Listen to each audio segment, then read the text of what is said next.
In this video, we are going to continue our discussion on section 12.3, the surface area of pyramids and cones, and we are going to be discussing the surface area of cones.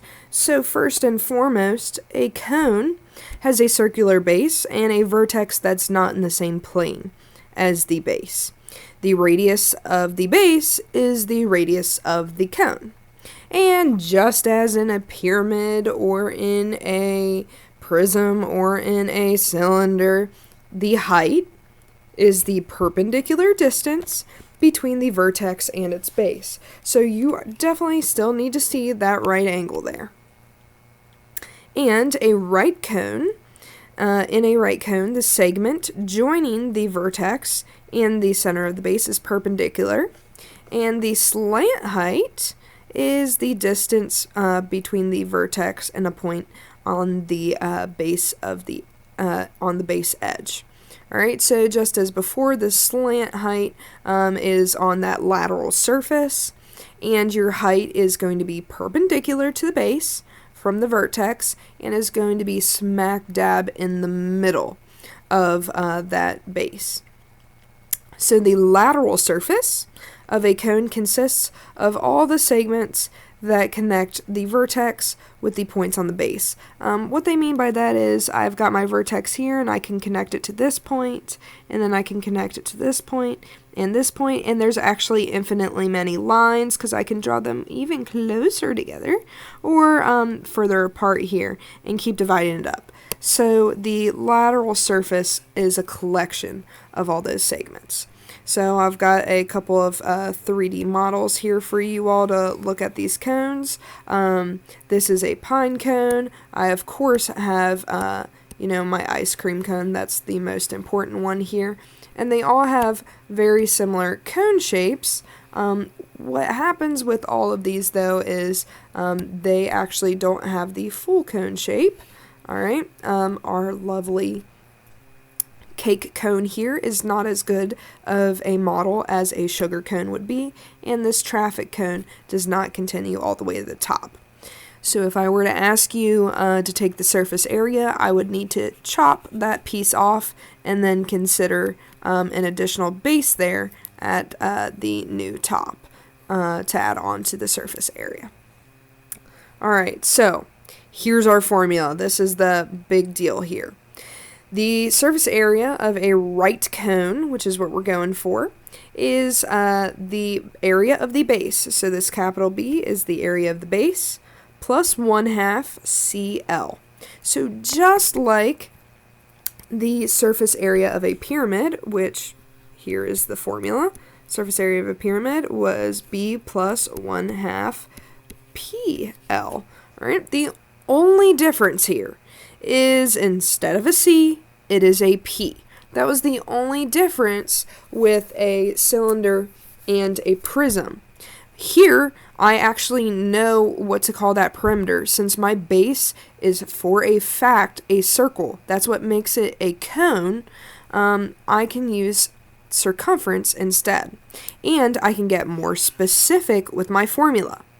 Alright, whereas for a prism and a pyramid, all I can say is the area of the base and the perimeter. Alright, I can't get more specific than that because I don't know what shape the base is. Here, it's a circle.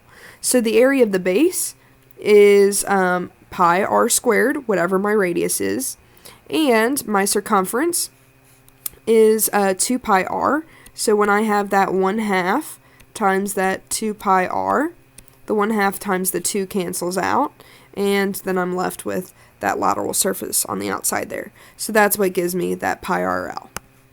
Alright, so I only have 2 unknowns that I really need to fill in. Alright, and that's going to be my radius and my slant height here. So if they give me the actual height of my prism, here is my height with that perpendicular distance to the base. If they give me my height, I just need to simply pull out this triangle right here and use the Pythagorean theorem in order to find it. So that is 1/2 of the diameter, or that's my radius. So let's go ahead and look at an example. What is the surface area of the right cone? The first thing I want to do is write out my formula. Surface area equals base plus 1/2 CL, or pi r squared plus pi RL, depending on what I have. So here they give me my height. They do not give me my slant height, so I need to find my slant height. Here they give me my radius, so that's nice. So let me plug in my radius real quick. Pi times 6 squared plus pi times 6. And then I need to pull out this triangle. Alright, here's my slant height. Here is my height. And here's my radius.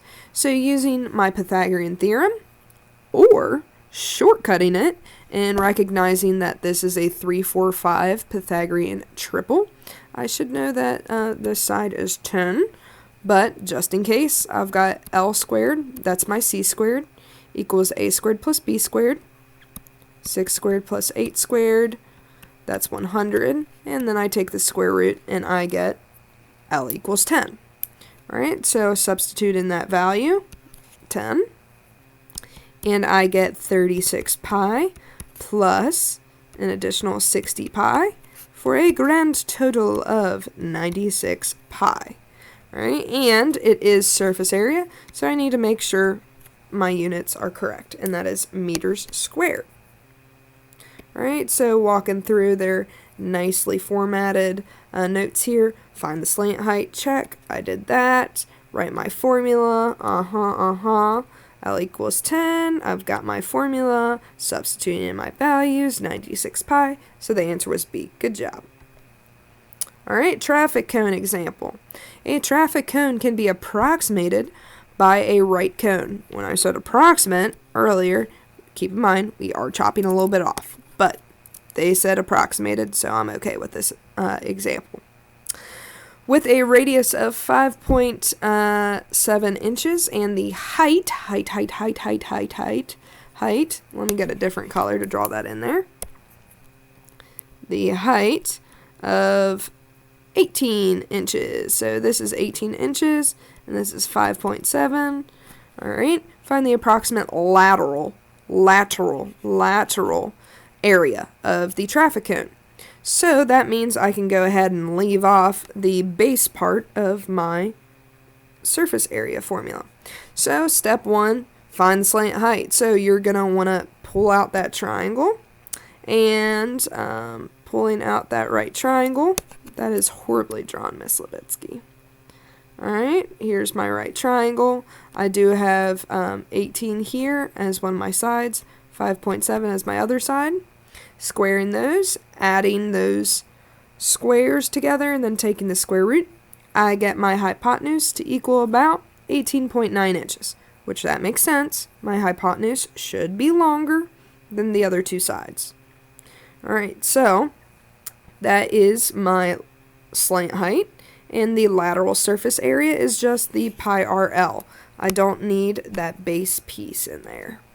So pi times 5.7 times 18.9, and that's going to give me about 338.4. So the final answer here is 338.4 square inches, or inches squared. So here's a couple of guided practice. Feel free to pause the video, try them out, plug in the values. You do need a 100%. Make sure you know which height you have. Do you have the regular height or slant height? Alright, so your final solution should come out to 1,178 yards squared. Next guided practice, with a final answer of 1,885 yards squared, or square yards. Alright, if you guys have any questions, feel free to send me an email and ask. I look forward to hearing from you. Good luck.